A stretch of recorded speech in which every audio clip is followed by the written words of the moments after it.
Hello guys! Hello Gemini! Welcome dito sa aking channel. Kapalaran 888 Gemini. Alamin natin kung anong messages, vibration, gabay, energy para sa lahat ng Gemini friends natin na nanonood. Ito ay January General Reading, January 2024. Gemini. I hope na makuha mo ang energy na to.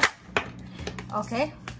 So, meron kang wise leader in cleansing waters. Wow. So, dito, sinasabi ng baraha na purification activates vibrant life force. So, pinapakita sa'yo dito ng dalawang barahang to na may kailangan kang linisin sa katawan mo, sa isip, sa puso, sa spirit mo. So, purification, detoxification. So, parang ang nakikita natin dito, paki-comment sa comment section. May Gemini dito na starting January, siya ay magda-diet. Siya ay mag-undergo siya ng healthy living process. Parang mayroon ditong magsisimula ng napaka-strict na diet para pumayat or para yung iba tumaba. Nakikita rin natin dito na sobra kang conscious sa katawan mo, like healthy talaga yung pinoproject mo ditong lifestyle. And pangalawa is environment. Parang sinasabi ng baraha sa'yo dito na sa environment, parang aware ka sa mga tao na kausap mo. Diba? Parang gusto mong i-detoxify, i-purify lahat ng negative energies na nakuha mo from 2023. So, ang iba sa'yo dito, Gemini, ay magfo-focus kayo sa kinakain nyo, sa iniisip nyo, sa mga taong na kinakausap nyo or mga kasalamuha mo. So, parang yung focus natin ngayon is magsimula ng bagong buhay. So, sisimulan mo siya sa katawan mo. Katawan mo yung unan dito kasi detoxification to, in cleansing waters. Ang iba sa inyo dyan is yun, mag-delete sila ng mga friends nila sa Facebook or sa online platform nila na hindi naman nila close, hindi naman nila kausap araw-araw. So, parang ganun na nakikita natin. Okay, and sa pagkain din, diba? Magiging mas conscious ka sa pagkain, mga taba, matamis, iiwasan mo yun siguro. And sinasabi ng barahan na may wise leader dito na siguro sa family mo, unahin muna siguro sa family kasi nakikita natin dito na parang gusto mong maging good instrument or good role model, parang ganon. Inspiration ng mga tao sa paligid mo. Parang gusto mong makita ng mga tao, Gemini, na pwede ka nilang maging salamin sa pagkakaroon ng healthy lifestyle or sa kung ano pa man. So, kung ano man ito na gusto mong mag-lead sa buhay, pamilya, kaibigan, community, sisimulan mo siya this January, Gemini. Comment down below. Like yung iba sa inyo dyan, magiging sobrang active sa community, sa barangay nyo, sa town, sa province, or yung parang gusto mong maging leader talaga. Gusto mong, kahit sa pamilya lang, gusto mong i-lead yung kamag-anak mo sa tamang landas. Ano man ito, na gusto mong i-lead sila. Okay?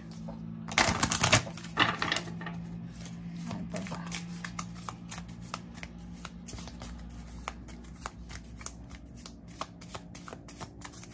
Gemini. Okay. So, yun. Number 11 is manifestation, guys. So, kung makikita mo dito, ang sinasabi ng manifestation card na to, na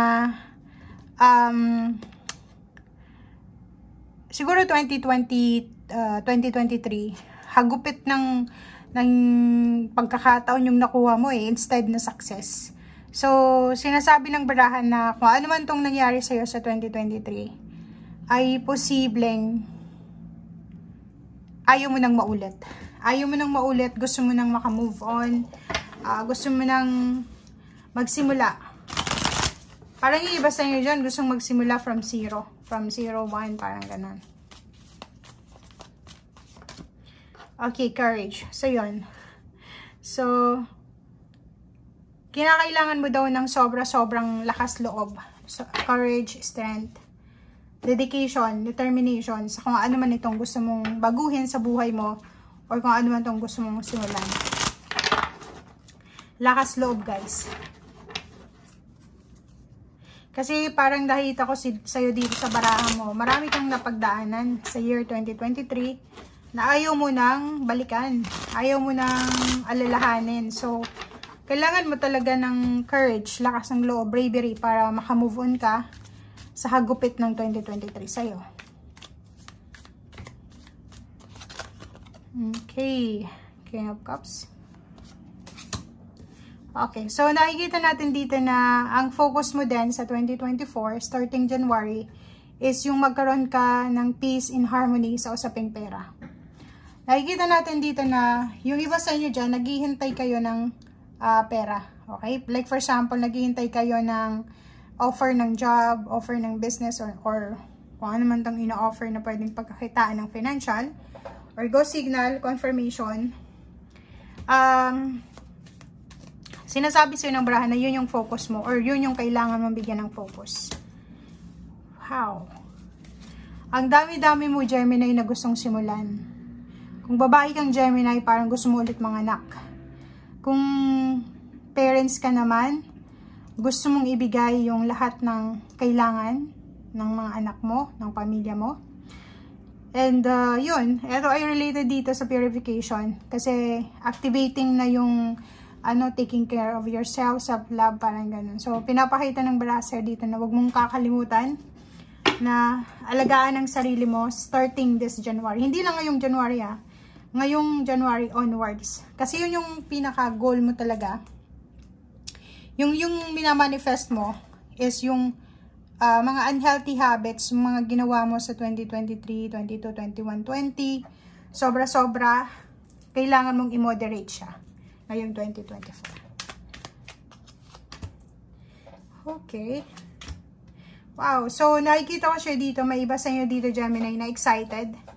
Excited kayo para sa paparating na baby, kung may baby man na parating sa pamilya. Excited para sa pagtatapos ng pag-aaral. Excited para sa manliligaw. Excited sa bagong trabaho. Excited kayo sa kung ano man tong magtatapos. And, isa din sa dahilan kung bakit excited yung iba, is excited kayo na starting January, makakapag-ipon na kayo ng pera. Woo! So, yun. So, yun yung isa sa mga excitement nyo, is yung makapag-ipon ng limpak-limpak na salapi sa year 2024. Sisimulan mo siya this January. Yun yung focus mo. And, ang focus mo is yung maging mayaman. Makapag-ipon, makapag-save, makapagtipid, mailagay sa tamang posisyon, tamang lugar yung kinikita or yung pera na hahawakan mo. Thank you guys and see you again. Bye!